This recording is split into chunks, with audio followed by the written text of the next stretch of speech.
What's up, guys? It's your boy KC, back bringing a major mind to another major topic. So today I was watching this video on the big question about transgenders. And I got to thinking a lot about what it means to be a transgender. And I kind of have some thoughts on this. Now we're going to go through this video. I'm going to kind of give my opinion. I'm going to tune in every second or so, every few minutes or so, and kind of give my thoughts. Let's go. Every February is Lesbian, Gay, Bisexual and Transgender History Month. This year it's been the transgender cases that have been hitting the headlines. Last week a High Court judge decided that the wife and children of a man who was now living as a woman should no longer have contact with their father in case they were excluded from their strictly Orthodox Jewish community. That's unfortunate. And another woman transitioning to be a man decided to have a baby before continuing with their sex change, but objected to being called a mother. But first of all, if she doesn't identify as a woman, she shouldn't be having kids. That's the main thing that makes you a woman, the possibility that you could birth a child. But we'll get into that more as this goes. The nurses. Others have faced problems when placed in male or female prisons midway through their transitioning process. Even if they're all the way in their transitioning process, that's an extreme problem. If you're a tiny little man and you get put in a woman prison, no big deal. But if you're a big old man, you get put into a woman prison, that's a big problem. Even if you don't have a penis anymore, you don't use it, or you take a bunch of hormones. If you're a tiny little woman and you end up in a male prison, I don't care what you have done to your body surgically, they will take advantage of you. On Friday, Russell Brand declared that he wouldn't be forcing gender on his baby daughter, Mabel. Should we have the right to decide our own gender? All right. There's a problem with this question right away. Gender is not a decision. I don't think that this question is proper. I think the proper question should be, is gender a decision? I think that's the first question. If it is a decision, then we can talk about whether or not should we have the right to decide. But we have to actually establish that it's a decision in the first place. So let's get to this. Of course, the very verb is contentious, isn't it, Rachel? Because some people, it's not a decision for some people. It's absolutely what they are, and it's escaping from what they aren't. So forgive me the imprecision of language, but there are many different cases and examples. What is life like for you now? Because last time you were on the program, you were Richard. I don't know if you guys caught that, but what he just said was last time this person was on the show, this person was, quote unquote, a man. And now they're, quote unquote, not a man. I was. Life is very good in and of myself. It hasn't been an easy process for those around me, but at times. But for me, in myself, it's been an incredible moment of liberation after a long, long struggle.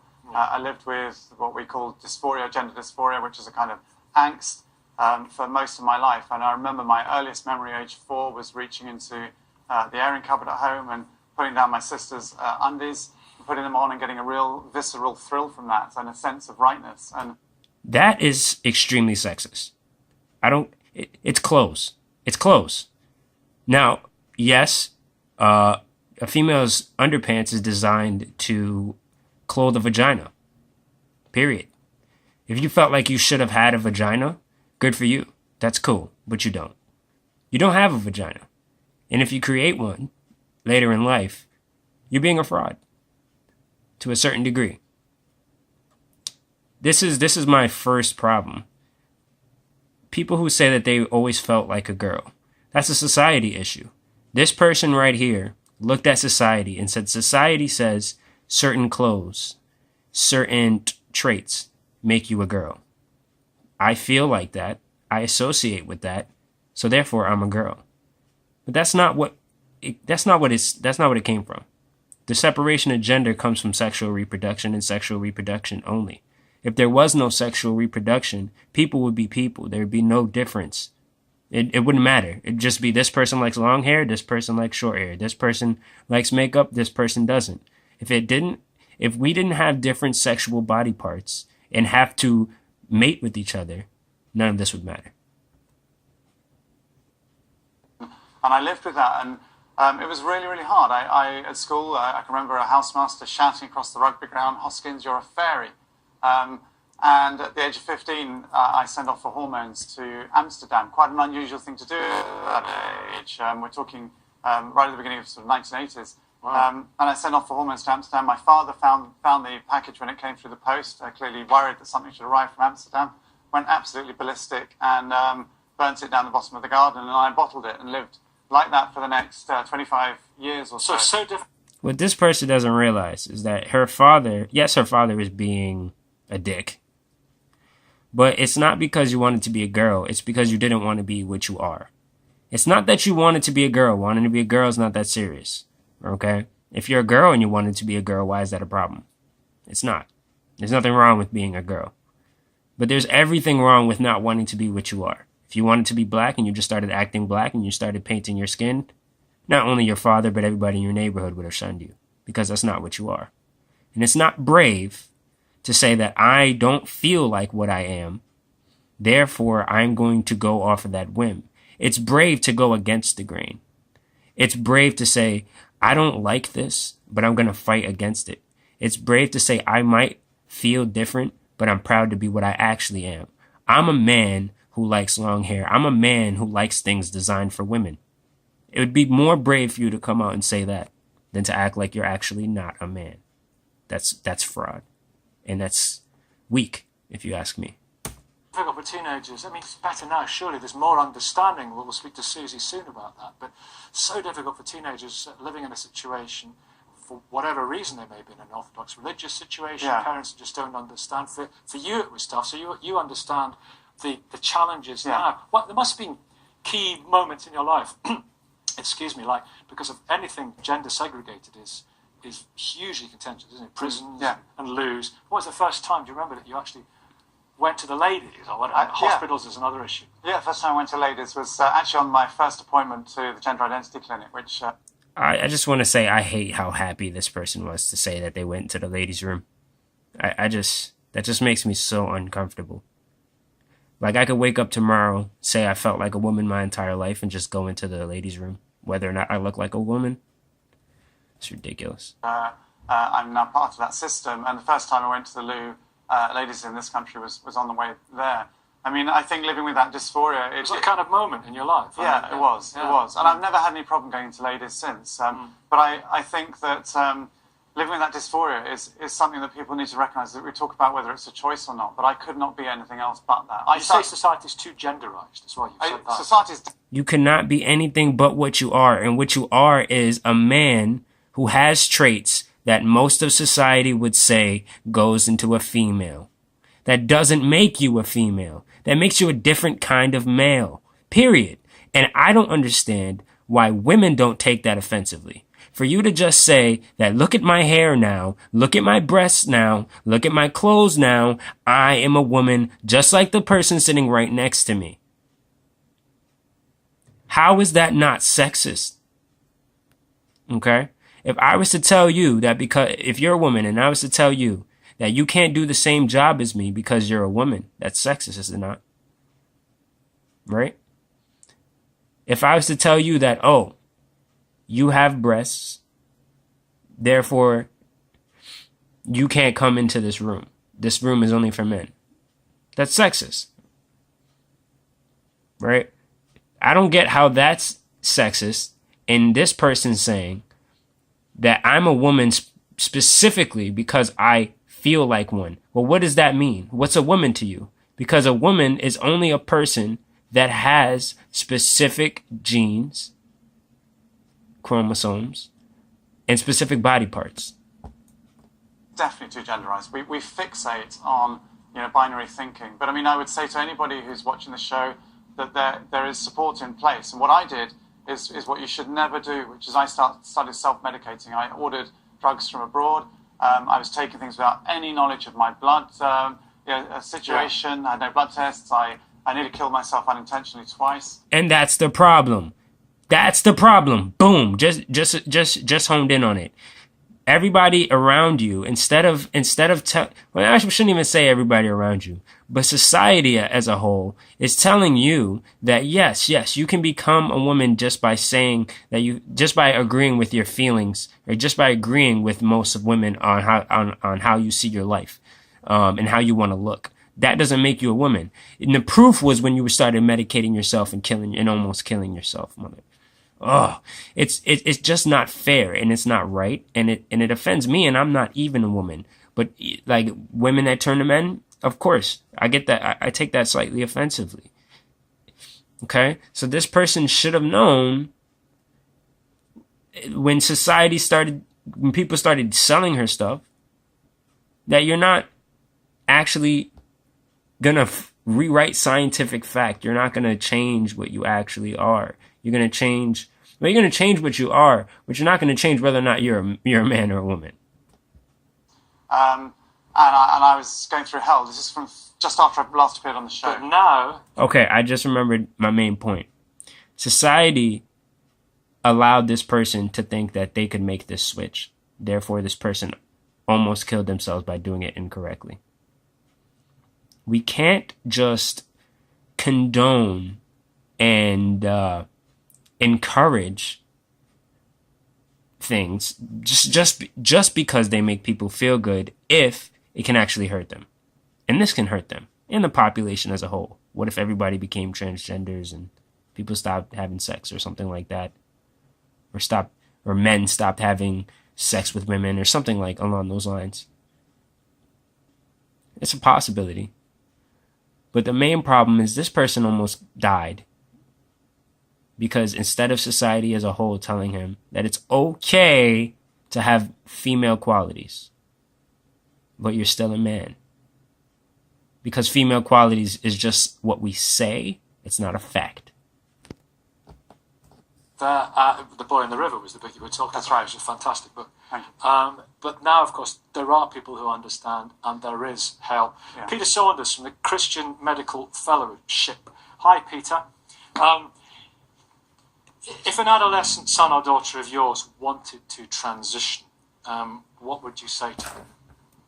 You're being sexist.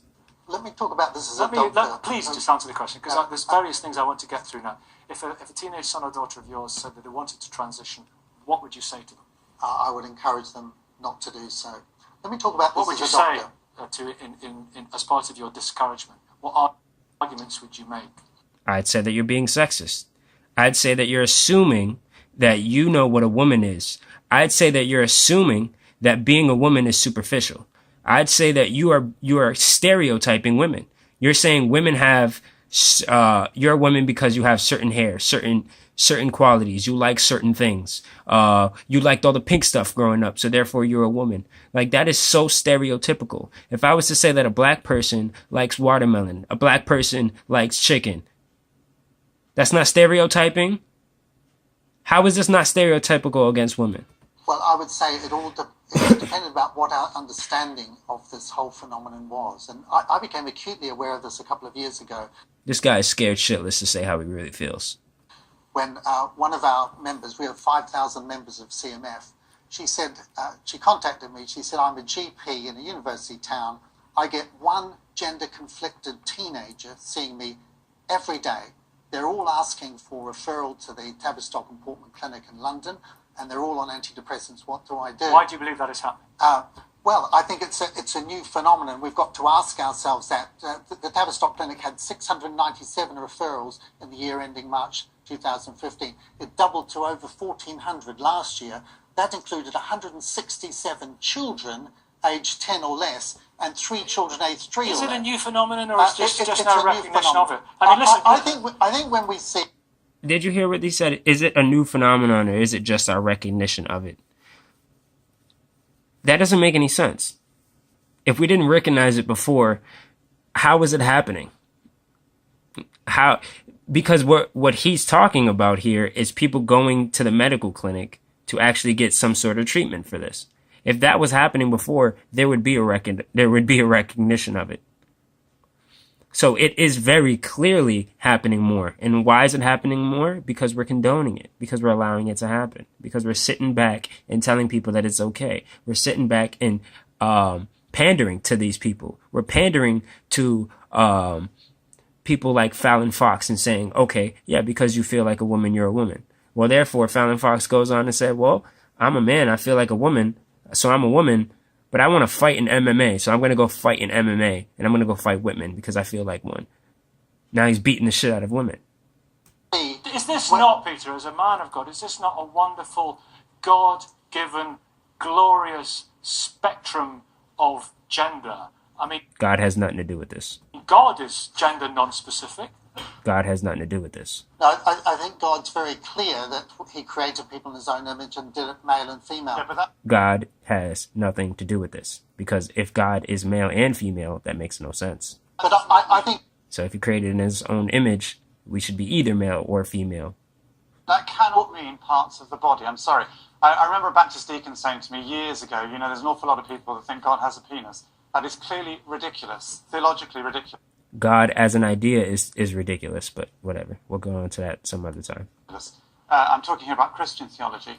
Whatever gender means in a theological sense, it cannot mean bits of the body. God is not about bits of the body. And Except when he tells people to cut off their foreskin. That's bits of a body, but, you know, whatever. that Adam and Eve part is about relationship.